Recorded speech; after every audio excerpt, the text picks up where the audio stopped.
because it was written by the Intercontinental Exchange, handed to the CFTC, and then handed to Congress, does not deal with crude oil.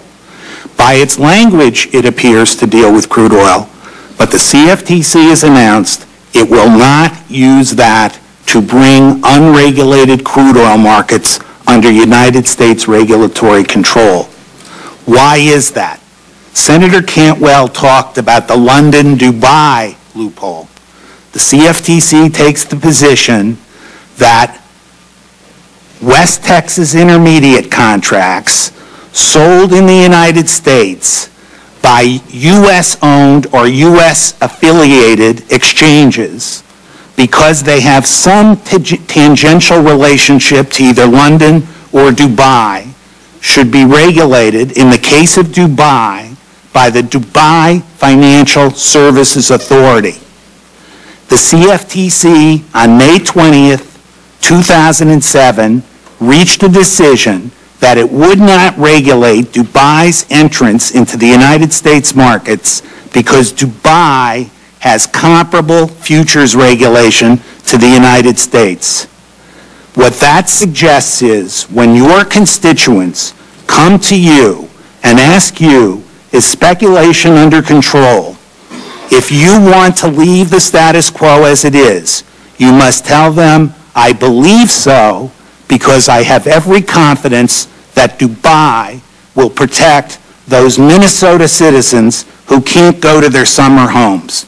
Its responsibility to the Financial Services Authority in the United Kingdom and to the Dubai Financial Services Authority for 30% of the West Texas Intermediate U.S.-delivered contracts sold in the United States of America.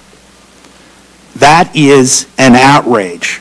And no one ever bothered to tell Congress when it was working on the Enron loophole, which, by the way, in my testimony, I show even if it did apply, it is the biggest joke in the world because it was written by the exchange that needs to be regulated. It puts 1,000 burdens on the CFTC and the public to prove that there needs to be regulation. Prior to the Senator Phil Graham's introduction in the middle of the night of the Enron loophole, every futures contract sold in the United States of America, every futures contract, oil, collateralized debt obligations, credit default swaps, had to be traded pursuant to regulation that had age-old and time-tested controls on speculators. In one fell swoop, 262 pages of deregulation was added to an 11,000-page omnibus fiscal appropriation bill as Congress was leaving for its recess in December 2000, and that did not call for better regulation, it called for no regulation. That led to the Enron West Coast electricity crisis. There's no doubt about that. The day before the documents were released evidencing that crisis, on May 15, 2002, Chairman Newsom of the CFTC made a speech that electricity crisis is a supply-demand crisis.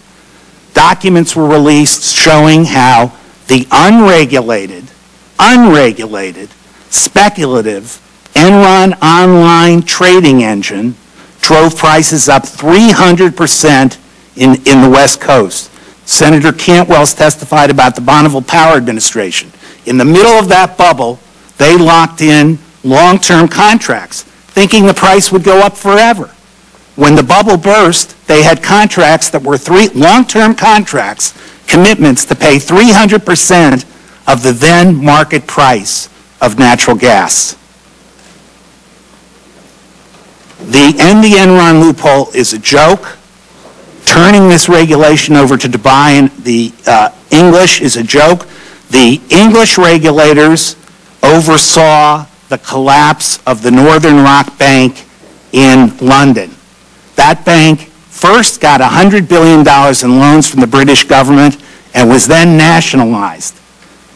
The FSA, to whom we are delegating regulation of crude oil, has said of its own regulation of Northern Rock, we dropped the ball.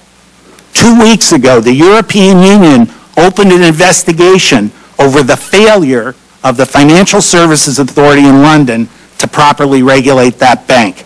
The only individual in the world who will now say, as he has recently said in a letter to the Financial Times, that the FSA is a model regulator, is the acting chair of the CFTC, Mr. Walter Lucan.